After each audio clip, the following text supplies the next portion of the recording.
What's going on, guys? I'm going to show you guys how to change your brake pads on a 2025 Ninja 500. Little pink scooter right there.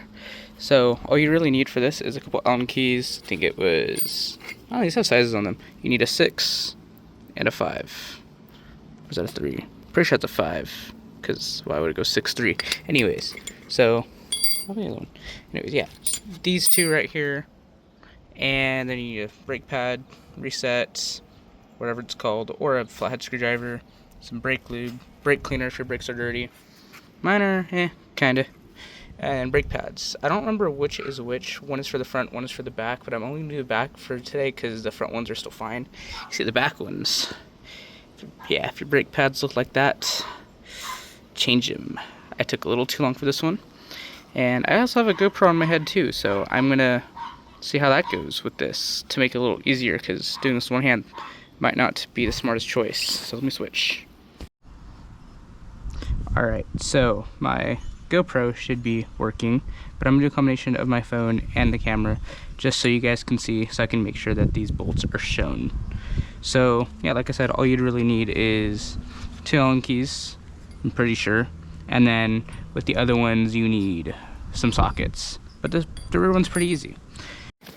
So right now the only bolts you really need to take out are, so you have one right here, this one, and then this one, and then obviously the brake slider pins. I don't think you need to worry about anything else to my memory, but we will see as we go.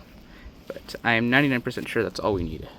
Alright, so we have a key, which I think these are pretty tight. I don't remember.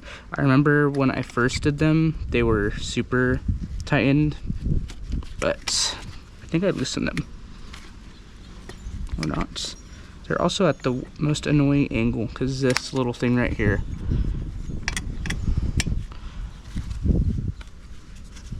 Let me see. Alright, so I grabbed the wrench. Just gonna try it like this.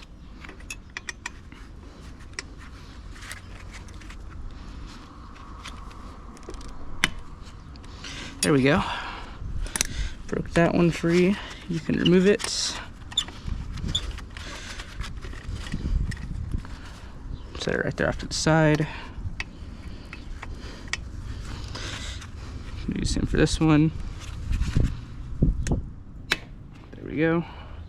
It also helps to get some longer Allen keys, but honestly, you don't need that much stuff.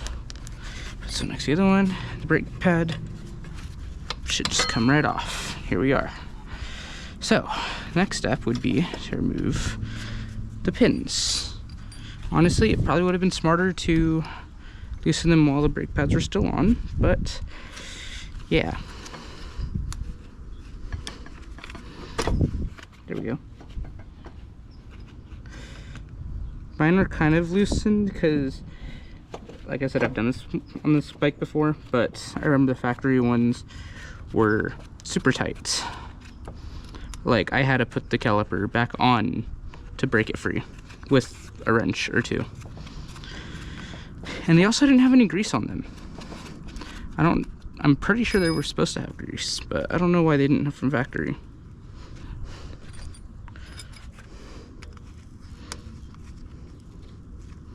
There we go. They just need some leverage. Yeah, see, well, these are a little bit dirty now. But yeah, if they can't come out, just give a little pry.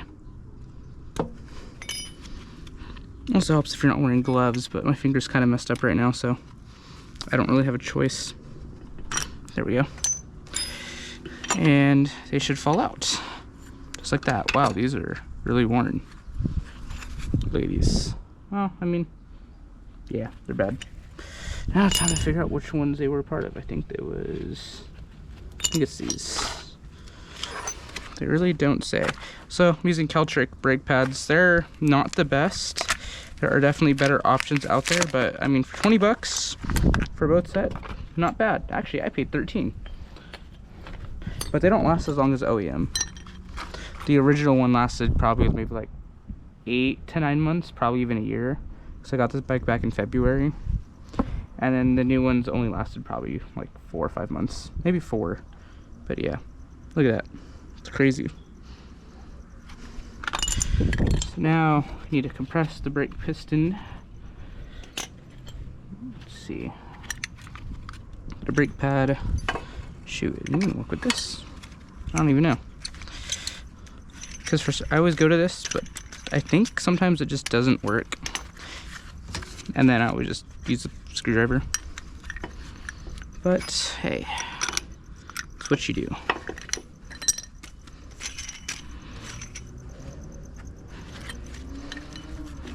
It's also really used, because this probably works for less used brakes. Yeah. So one thing you do is just grab something and just use leverage. Or you could also just use your fingers too. But one thing is, it's a lot of back and forth, because you push one down, it pushes the other one back up, like that. So once you get it compressed, you can probably fit your actual tool in. Keyword is probably, I'm always doing it that way. Yeah, keyword is definitely probably.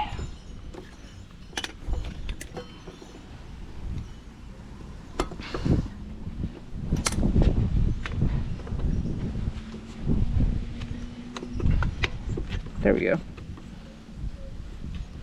That gets one in just enough for me to loosen and just keep it going.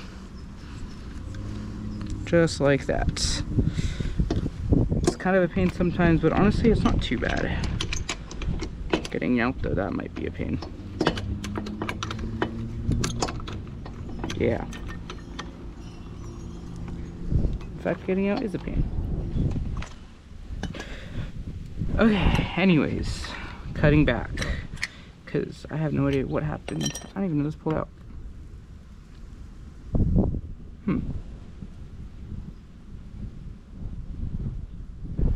Anyways, I don't know what that was about. Just wouldn't come out. But anyways, I got it out. So it was kind of a pain. Probably just use a screwdriver. Unless, I don't know. It's because this piece moves. And also just comes out. I don't know. Anyways, so after you get that, remove those. You can put your new ones in. Obviously get a bit of brake grease. Some people will do brake grease on one side. I do it on both just because it removes sound. It's also good to have a little knife or something, but or to just peel it off. But I'm just gonna use this because that's what I have. So you just get a little bit. You don't need a lot. Just a bit. Sometimes it's purple, sometimes it's orange, sometimes it can be any color, I guess. Yeah, you just rub a thin layer. Make sure not to get any right here or on the or on the brake rotor, because that decreases your stopping power and you will probably die. Maybe not that far, but you know, good to be safe. You know, just a little goes a long way. It really just decreases noise and vibration, and yeah. So this side is a side. This goes on this side. It's also recommended to take pictures as you go. But I don't need all that because I have a good memory. And then same for this. I don't know why I put it face down, but that's okay. And then this connects to that. And there's also little grooves on the inside. Don't know if the camera's picking that up, but there's little grooves you gotta line them up with. And just like that, this one's on. Then you get your pins. Everything's gonna fall out. Yeah. Anyways, I don't know what is going on, but you get your pins. Put a little bit of grease on there. Normal recommended to wipe off the old grease. And then do the same for the other side. A little bit of grease, just so it doesn't seize or stick. And it also makes it easier to put them in. Actually, let's put these on top of the box, just so they don't roll off. Yep, actually I do notice that my brakes are a little dirty. So, we're just gonna go ahead and get some of the brake cleaner, give it a little shake, make sure not to breathe this stuff in because it is toxic. Yep, make sure to get all of your tires just because you want your tires to not live. That's sarcasm. Don't get on your tires. Yeah, they look a little better. Normally you get a rag, but I don't really have a rag, so this will do for now. And then you put them back where I said to put them. Just careful because they have specific spots. This one kind of just rests up against the piston. This one, there's like a little, I don't know if the camera's picking up, but there's like 2 little notches in here that you stick it in front of. Make sure to have this loop around here as well. It sounds like a lot, but it honestly is pretty easy to get down. You put your slides back in. You might have to, it's easier to do this upside down because you kind of have to press the brakes down for it to like match up with those little holes. Like these little holes. And you push it all the way through. You might have to sometimes realign them. And that one's all the way in. And let's get the other one. And do the same. That one's in, and that one's in. Then you can go ahead and tighten them.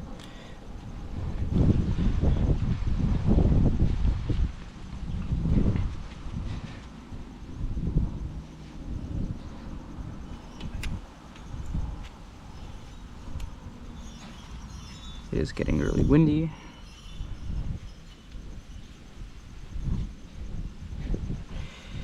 And then you just want to get it just tight enough for now so it holds. You'll actually like tighten it down once it's back on here. And this part was kind of annoying last time I did it. I found that, where'd it go? If you just put this on first, so you can kind of just guide it. And then you hold it up. And then that makes it so much easier. I was trying to do it with my fingers last time to get it like lined up. But if you have the right thing, it'll hold. Oh, it took me so long last time. Last time I was like fiddling with it for like 30 minutes. But yeah, it's easier if you just stick it on the key and then... Oh, that's why. Last time I was doing it on a stand, so it wasn't like angled. And then do the same thing, the wrench method, like how I loosened it. That's how you want to tighten it, just because you can't get enough leverage with it like this because it doesn't really want to go anywhere. There's not really anywhere to hold it. And same thing on this side. Like that. That one's in. And then these, they don't need to be super tight. Just more of like, to where you just know it won't go anywhere. To where it actually takes force for it to loosen. Like that. And like that. And just like that, they are in. Last step is to press the brake a few times. It'll go all the way down, start pumping it. And eventually it'll get more firm. And just like that, you are done. And it only needed like 5 tools, maybe less. Because, to be honest, this wasn't really needed. Just use a flathead in this. But yeah. Just like that. Waiting for the camera to adjust, but look how thick those are compared to how this was. This should have been replaced years ago. And those are so thick. And the only thing left about this bike really is my chain. If your chain looks like this, early signs of replacement, because seeing how those links are kind of like sticking, obviously they still move, so it's not super locked, but it should be replaced soon. And it's also kind of dirty, so it could use a decent cleaning. But yeah, thank you guys so much for watching. Hope you guys learned something. If you didn't, I am also running a mobile mechanic service that does brake pads, chain services, changing sprockets, changing chains, oil changes, and all that. So I have all my links on in my bio. You can always just click it and message me on Instagram or TikTok.